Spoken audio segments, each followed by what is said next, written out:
My boyfriend once told me that if I ever left him, he'd kill me. He wasn't joking.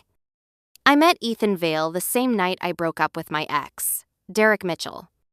Derek and I had been fighting for weeks. When he finally slammed my door and walked out, I told myself I was done.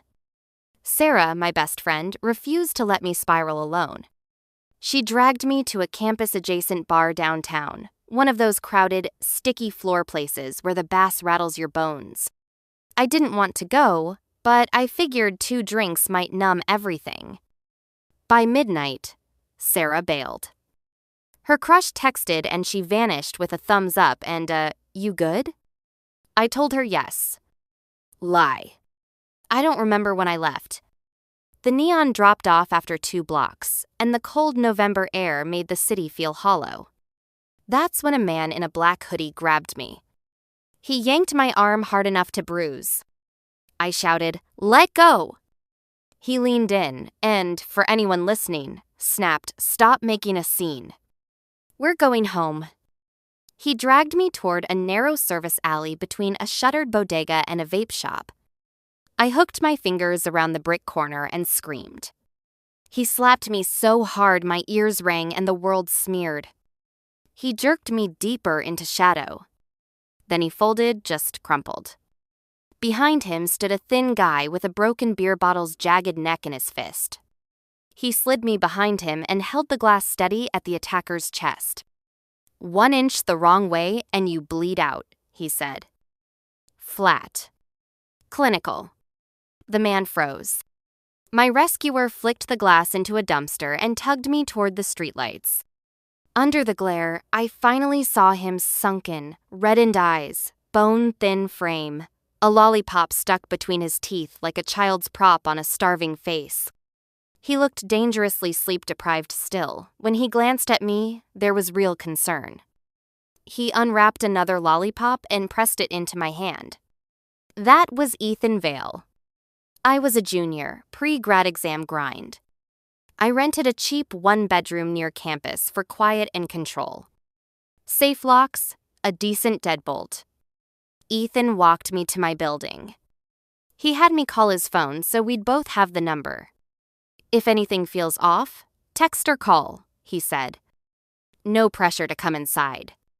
No weird smile. He just left.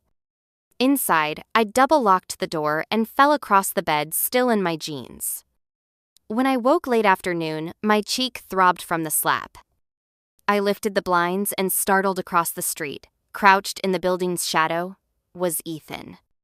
He noticed me looking, gave a small, almost embarrassed smile, and walked away. My phone lit with 13 missed calls from Derek, plus a stream of texts. "It's not what you think. She's like family." I said the wrong thing. I was drunk. Please. Block. Everywhere. When I checked the street again, Ethan was gone. Ethan became a pattern. Afternoons, he'd appear near my block always, the shady side. Back against brick. Lollipop in. Hoodie up. I'd run into him at the corner store or the Vietnamese spot on Elm. Why here? I finally asked. In case that guy tries again. Later, I learned he'd stayed out past sunrise after walking me home that first night, hovering nearby in case the attacker doubled back. I was touched and uneasy. But his gaze stayed soft and steady. No ask to come up. No pushing. Sometimes we ate together. Sometimes we walked past the campus fitness center and watched pickup games through the glass. He didn't talk much. He looked exhausted all the time, a wire pulled too tight. But when he laughed, it came out surprised, like no one had given him permission in a while. He said he'd always been sensitive to light and noise. Chronic insomnia since childhood. Prescription changes had made it worse. "Sleep wants nothing to do with me," he said. He joked about the lollipops better than cigarettes, cheaper than therapy. I told myself sensitive people often have the gentlest hearts. After I blocked him, Derek disappeared until he didn't. 2 months later, on a gusty night, I was brushing my teeth when pounding rattled my door. Through the peephole, Derek, agitated, a fresh, thin scar on his forehead. "What do you want?" I asked through the door. He didn't answer. Then a scuffle, thuds, muffled curses. I peered again and saw Ethan expression blank, absorbing Derek's frantic kicks like a post. Then, calmly, Ethan fisted Derek's hair and delivered slow, deliberate body shots to one side of Derek's head, measured as a metronome. I yanked the door open. "Enough!" Ethan released him. Derek staggered, face desperate. "Please let me explain." "I don't want to hear it," I said sharply, very aware of my neighbors. She's family. I have a boyfriend," I said, grabbing Ethan's sleeve. "Leave." Derek stared, stunned. I pulled Ethan inside and slammed the door. "How are you here?" I asked. "Work-study at Southside Bar." "I walk this way." "Can't sleep anyway." He put a lollipop in his mouth, nodded, and left. That was the rhythm with him. Clean exits. No demands. He told me he got off around 4 a.m. Crashed in his dorm if he had morning classes, slept until noon otherwise. By junior year, his roommates had mostly moved in with girlfriends. He had the space to himself. "He didn't hang around my neighborhood before he met me," he said. Now he did. One afternoon, he asked, careful, "Can I see you here most afternoons?" He meant my apartment. "Are you treating me like your girlfriend?" I asked. "I can treat you like whatever keeps you safe." "Try boyfriend first," I joked. His expression flickered hurt, then blank. I pulled back. "You can come by, but you can't interrupt my studying." He nodded like a kid promised a dog. He was quiet. Every visit closed the curtains, towel under the door to block the hall light, phone face down. He'd ask if he could rest and then sleep hard, like his body finally found an off switch. Sometimes his head in my lap, sometimes curled on the rug, hugging a pillow. He hated screen glare. I adapted paper notes, highlighters, soft lamp. If I said I was hungry, he'd order the pad C, ew, I liked without asking. If my neck cracked, he'd knead my shoulders like he'd been waiting for the cue. When PMS turned me feral, he absorbed it without echoing anger back. It was domestic, in a strange way. Safe, until it wasn't. He needed me. The need felt like gravity. It tethered me. It validated me. It also warned me. The warning took shape as a smell sharp, metallic, like rust. Blood. Day 3 of my period heavy, painful. He closed the curtains and tried to sleep. I lay down, and the iron stink hit my throat. I panicked. I'd leaked. I grabbed my phone flashlight. He flinched, covered his eyes. I scanned blankets, sheets, clean. The smell stayed. I followed it to his black t-shirt. Darked patches, dried. "What happened?" I asked. "Nosebleed. Bad one. Are you okay?" "I'm fine." "Please light." He peeled the shirt off and hung it on a chair. I let it go, then smelled blood on him 3 more times that month. Each time I asked, he went cold. His eyes flashed a predatory flicker and he said, "Drop it." The room temperature fell 20 degrees. Regret edged him afterward, restless hands, a swallow that didn't go down. But he didn't apologize. I didn't push. Fall tilted toward winter.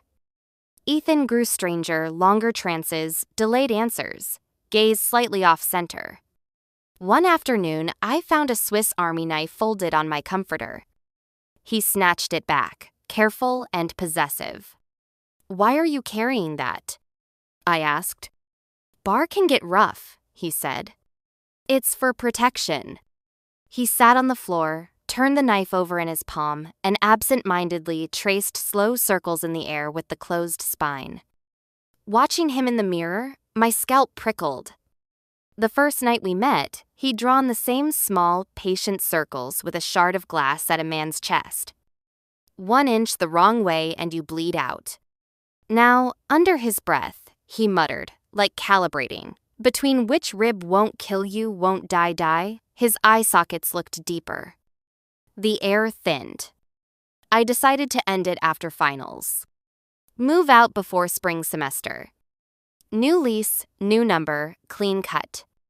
I didn't make it that long. In the weeks before winter break, he visited less, but when he did, his eyes held switchblade glints. The tension hummed. Near campus, at the food truck strip by the rec center, a small crowd clustered at the end of the block one afternoon. I edged closer. A stray dog lay on the asphalt, breathing shallowly. A short, rusty blade lodged shallow between its ribs, small, like a camping knife. A vendor muttered it was the 3rd dog like that in 2 weeks.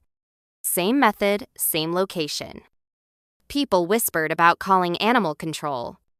A student filmed. Someone joked about true crime podcasts. The knife. The placement. The circle tracing. The blood. My stomach dropped through the sidewalk. Practice. I tasted salt and metal. If I stayed, I'd end up on the pavement too. A wind-slashed afternoon. He arrived unsteady, like he'd been awake for 3 days straight. I made tea, stalled, tested the air. When he seemed calm, I said it, I can't do this anymore. He froze. His pupils blew wide. He slid to his knees and begged without sound, then slammed his forehead into the floor, hard, again, leaving a smear of red. My resolve wavered and then set. Ethan, stop. He peeled off his shirt, ribs laddered, and his eyes went feral, animal shiny. I screamed. He flinched, hurled the knife across the room like it burned him, then tackled me not to hurt, but out of panic, babbling apologies that collided and died. I crawled to the corner and sobbed. He hovered, useless and frantic, and then fled. I locked the door and cried until there was nothing left. Night. Numb legs, eyes sandpapered. Urgent knocking. Who is it? Me, Sarah said. I checked the peephole, let her in, relocked. She was out of breath. Derek's been stabbed. He wants to talk to you. Not about you two, something important. Where? My chest tightened. Left side around here.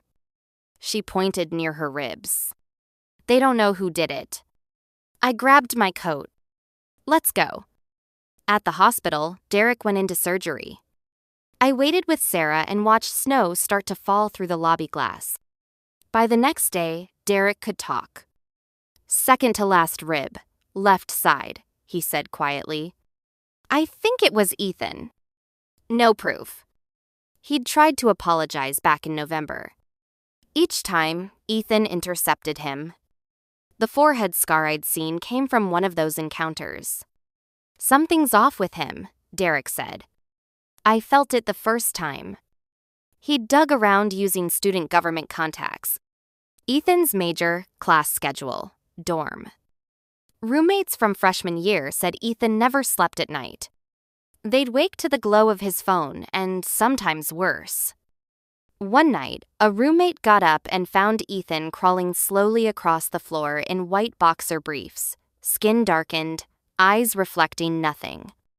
It looked like floating underwear, the guy told Derek later, and moved out the next day. By sophomore year, others bailed too. Ethan had started sleepwalking with a Swiss Army knife, whispering to himself about stabbing without killing.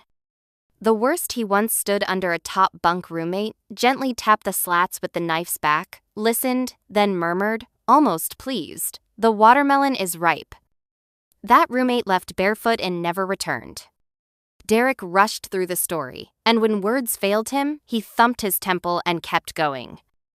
Point is, you need to get away from him. If you won't move back to the dorms, go to the off-campus housing coordinator. Or the landlord couple on Pine.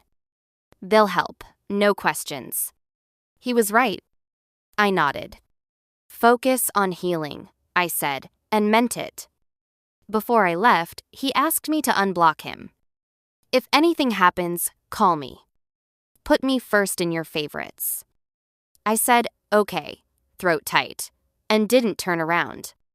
Habits strange. On the way back, my hand found 2 lollipops in my coat pocket. I wanted to throw them away. I kept them. A pacifier for a bomb. I packed fast essentials only. As I reached for my suitcase, the deadbolt rattled. Ethan stood in the doorway. He stepped in, I stepped back. You're trying to disappear, he said. Calm voice, dead face. My body went cold. I didn't answer. His eyes cut with both hurt and calculation. He took out the Swiss Army knife and tapped the back of the blade against his palm, slow as a clock. The door banged shut, he'd kicked it. Sometimes, he said, pacing, I think it would be easier if we both died than if you left. Fear flared, white hot, then receded into a kind of clarity. I palmed a lollipop and offered it. I'm not leaving, I said. Really? His doubt cracked into fragile relief. He hugged me too hard. After that, he quit the bar. Watched me daytime. Nights. He crouched outside my building. Static vigilance. The terror wasn't loud, it was patient. I met with the off-campus housing coordinator quietly. She and her husband, landlords on Pine, handed me keys to a 3rd-floor 1-bedroom with bars on the windows, a steel door, and a lock you could trust. I wore a mask every day, smiled when I had to, placated when I didn't. He seemed steadier. Or maybe I was just better at acting. Winter break loomed. Can you skip going home? He asked. Won't you see your parents for Christmas? I asked back. His face shuddered, then cracked. With gentle prodding, he agreed to go. I offered to buy the ticket. I booked him an early morning Amtrak seat. Once he boarded, I'd move. I'd install the smart camera. Clean exit. Sarah told Derek the move date. He insisted on helping. I refused too much. Too complicated. 2 lift rides and a suitcase would do it. 3rd floor walk-up. Security door downstairs, steel at my unit, bars on the windows. The air felt different when it locked. Safer. I mounted a smart door camera and tested the feed from my bedroom. Clear view of anyone in the hall. I unpacked hard and fast. When I scrubbed the bathroom grout at 130 A.M., I knew I'd finally breathe. Winter thunder rolled over the city, one of those weird warm fronts smacking cold air. I showered, set a quiet playlist, and tried to sleep. A flash of white lit the room. When I opened my eyes, a black shape stood by the bed. Ethan. Another lightning strike. On the floor, by the window, a small gas can and a toolkit. No chainsaw, just the suggestion of tools, metal unfriendly in the light. I lunged for the lamp, he killed it. I grabbed under my pillow for my phone. He ripped the covers back, plucked it from my hand, hung up the call I'd managed to start, powered the phone down, and tossed it into the dark. He clicked on my desk lamp instead, low and surgical. His shadow stretched long against the wall. He pulled me upright, dragged a chair to the window, and shoved a lollipop in my mouth. If this falls, I open your throat, he said evenly. I nodded, tears hot and useless. He duct-taped my wrists to the chair arms, then my ankles. Methodical. Not rushed. He opened the blinds an inch and stood, still as a cutout, looking at the storm. He turned, flicked open the Swiss Army knife, and watched the blade reflect the lamp. Know where this came from? He asked. My mom. For protection. He lifted the lollipop from my mouth and set it on the desk. Know why I like these? She kept them in her purse. Said they kept me quiet in stores. He paced, knife dangling from 2 fingers, voice thin with adrenaline. Know why I pulled that guy off you?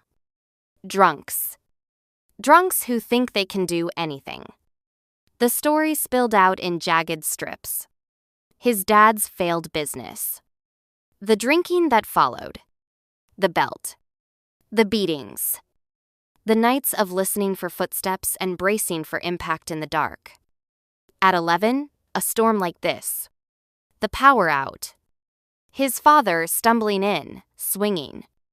Ethan crawled to his desk, found the knife his mother hid for him in case, and stood small and shaking. His father turned to charge, and Ethan's words, he ran into it. His dad died. He thought life would get better. His mother remarried and left him behind. She said I looked like him, Ethan said, eyes empty. Said she couldn't stand it. He needed a target. Drunks were a stand-in. He prowled bars at night, inserting himself into the chaos. He learned how to hurt without killing, until he didn't. You looked like her.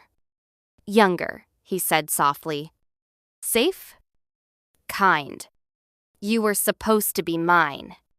He crouched by his backpack, pulled out a plastic bag of charcoal briquettes and a square of solid fuel. Do you have a metal bowl? He asked. I shook my head. He found a steel mixing bowl in the kitchenette and set it on the floor by the cracked window.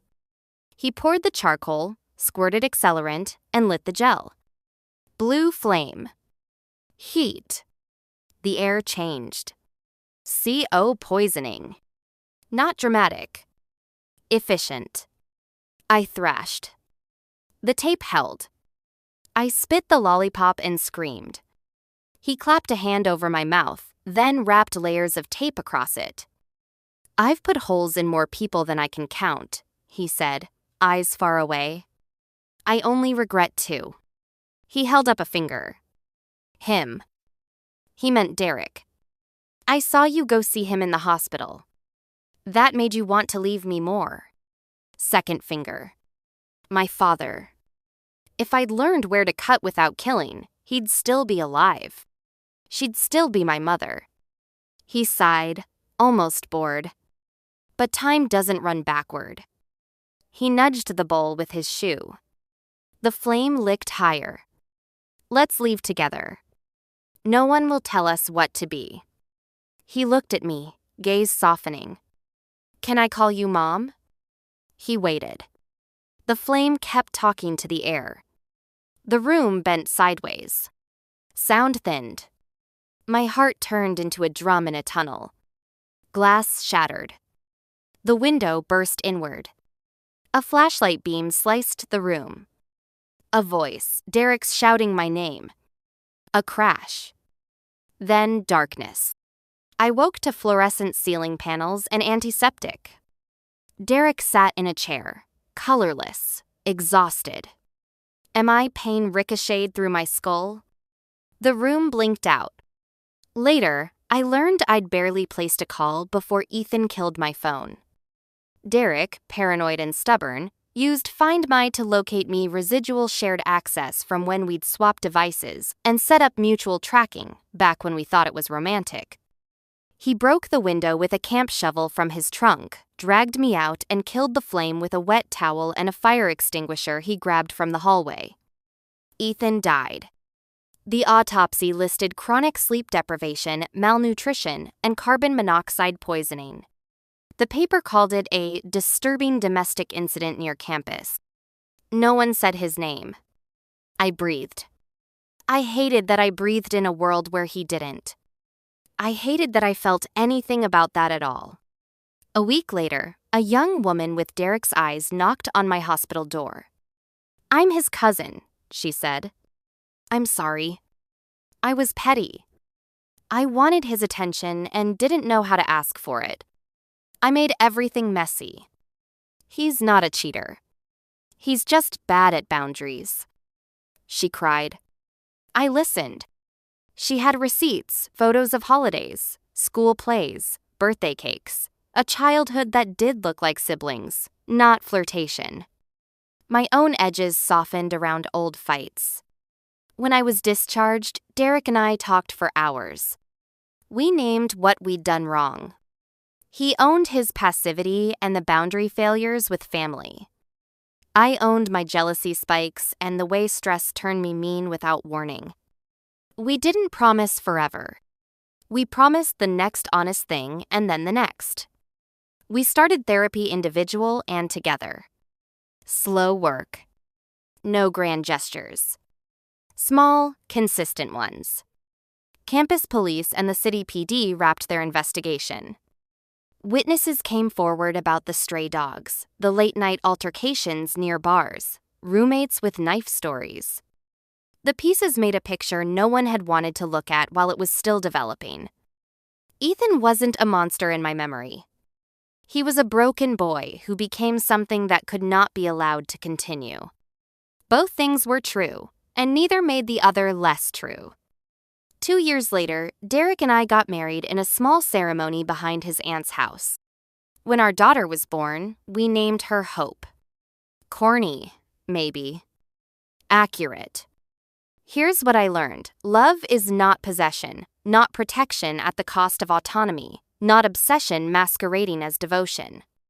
It's the daily act of choosing safety and honesty, even when it means walking away. It's the willingness to call the cops, to set a boundary, to break a window. It's therapy appointments and boring check-ins and the word no said calmly. Our story could have ended in a headline.